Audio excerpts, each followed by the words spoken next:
Coming up on Night Vision News, Mayor Anderson addresses SNAP changes expected to strain local food banks.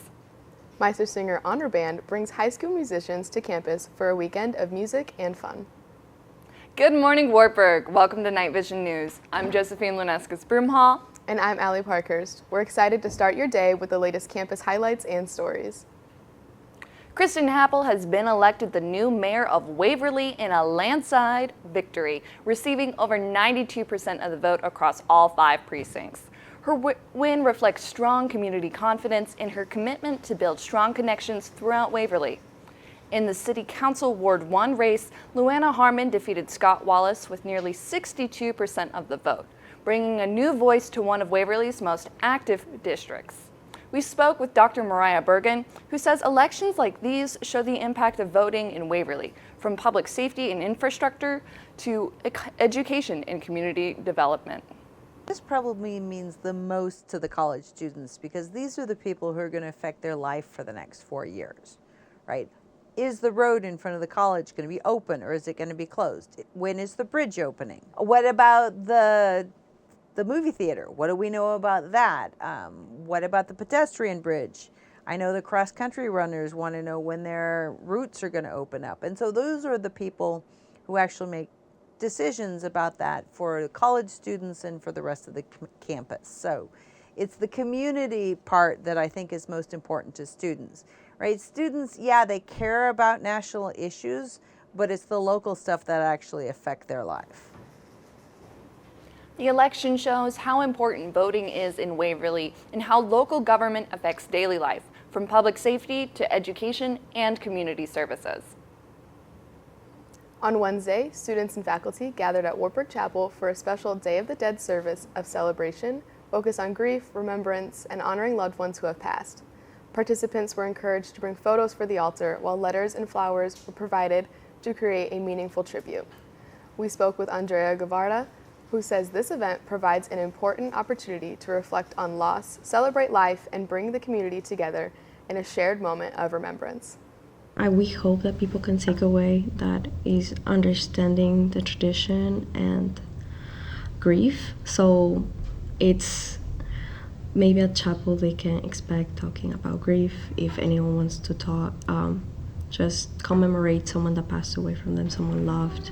It can be a person, it can be a pet, or even a material significant loss that truly impact them.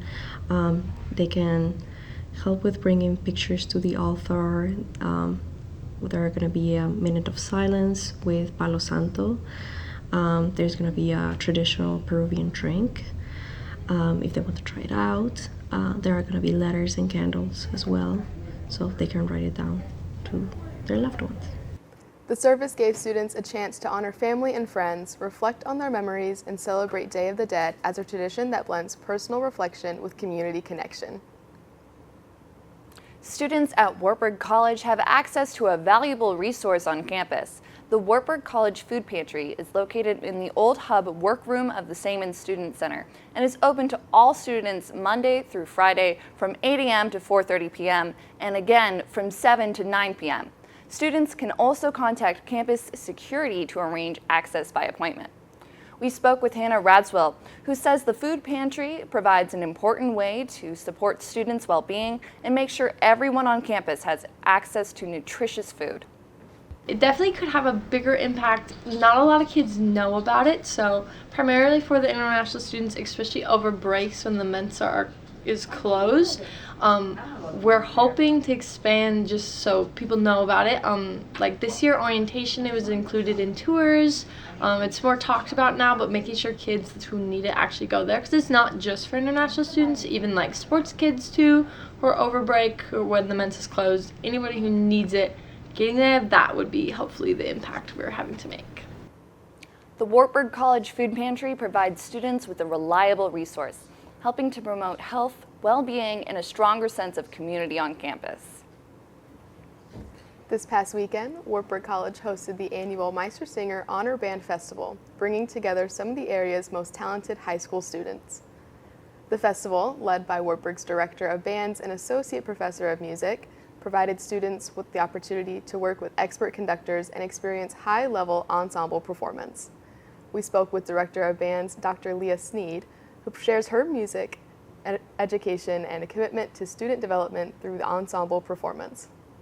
Yeah, so the main goal of Maestro Singer is absolutely recruitment, right? And it's just, that's the main goal of any honor band, really. And then also secondary, very, very close to recruitment, is bringing students together to play that might not, necessarily get the chance to play together. If there's one thing that I can leave students with, it's know their worth, know that they are special, know that they're important, and know that it's okay to make mistakes, because if you don't make mistakes, then you're not going to be able to figure out the right way to do things. During her tenure at Wartburg, Dr. Sneed helped students reach new levels of music excellence. We wish her the best of luck in her future endeavors with the Department of Music Studies and Performing Arts at Hampton University in Virginia.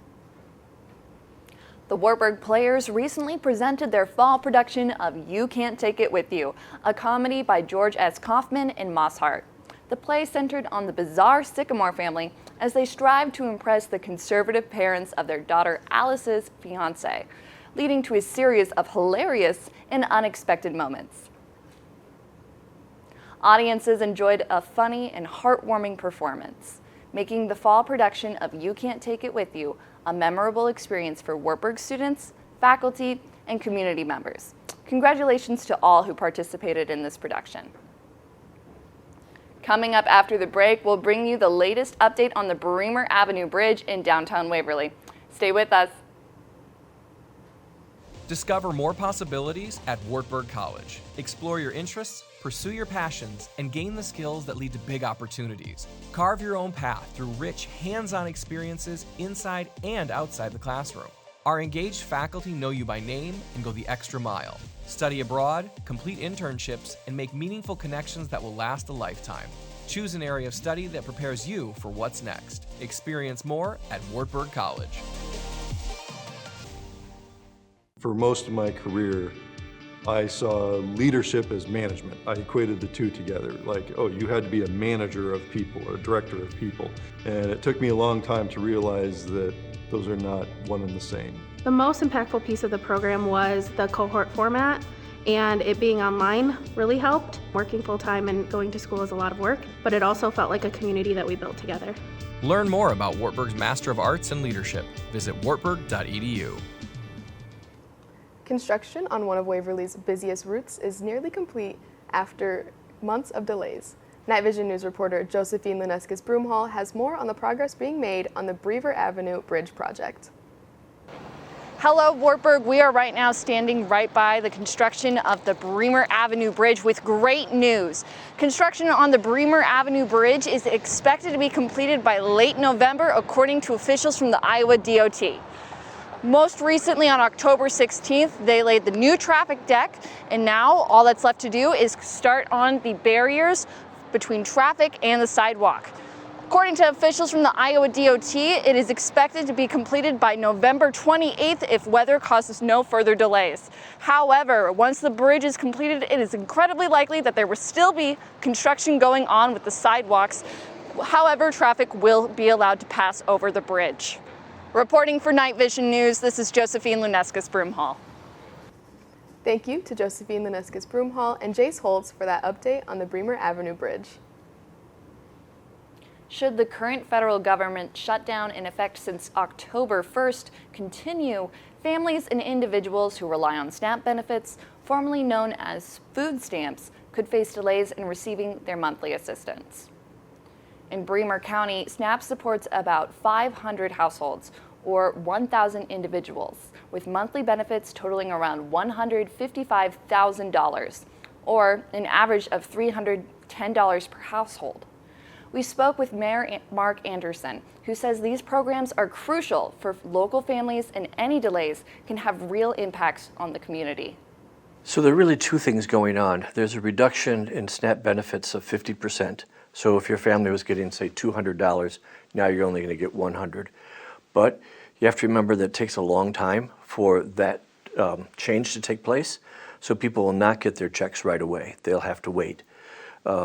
So that means that they have to shift from other budget items in order to buy the food. But if they have their insurance through the Affordable Care Act, that insurance premium went up dramatically. probably 100% this month. So families with limited income have both less money for groceries and they have to spend more money for insurance. So it's a really difficult time for families. Remembering that most SNAP recipients have jobs and work full time, or they're not able to because they're children or elderly. SNAP remains a vital resource in Bremer County, and Mayor Anderson urges residents to stay informed and support efforts in order to ensure reliable access for families in need. This past Tuesday, first-generation students and employees gathered on the first floor of Vogel Library for the latest event in Wartburg's Fall Series. The session, titled Thriving at Wartburg, provided valuable tips and resources to help students succeed academically and personally. Participants enjoyed a complimentary grande beverage from the Konditorei while connecting with peers and campus staff. The final event in the series will take place on December 2nd. For more information, contact Amy Tucker. This past Sunday, Wartburg College Spiritual Life and Campus Ministry held their Holds Evening Prayer Service, providing students and members of the Waverly community a time for reflection, renewal, and worship. Originally composed by Marty Haugen in 1968, while at the Holds Village in the North Cascade Mountains of Washington State, the Holds Evening Prayer Service has become a long-standing tradition on college campuses and beyond. The Holds Evening Prayer Service takes place for every first weekend of the month in Wartburg Chapel from 7:30 to 8:30 p.m., offering students and community members a regular opportunity for worship, reflection, and spiritual renewal. Looking at the week ahead, temperatures are finally starting to cool off. Friday, expect a high of 57 and a low of 33 with partly cloudy skies. Going into the weekend, temperatures drop below freezing, with a Saturday reaching a high of 41 and a low of 22, accompanied by showers. Showers will continue into Sunday with a high of 31 and a low of 19. Next week, Monday will be partly cloudy with a high of 35 and a low of 20. Tuesday brings warmer weather with a high of 48 and a low of 30 and partly cloudy skies. Keep up with everything happening on Night Vision News by following us on Facebook and Instagram at Wartburg DJC and subscribing to our YouTube channel for all our latest stories. Thanks for joining us at Night Vision News. For Allie Parkhurst, I'm Josephine Lunescas Brimhall. Have a wonderful weekend, Wartburg.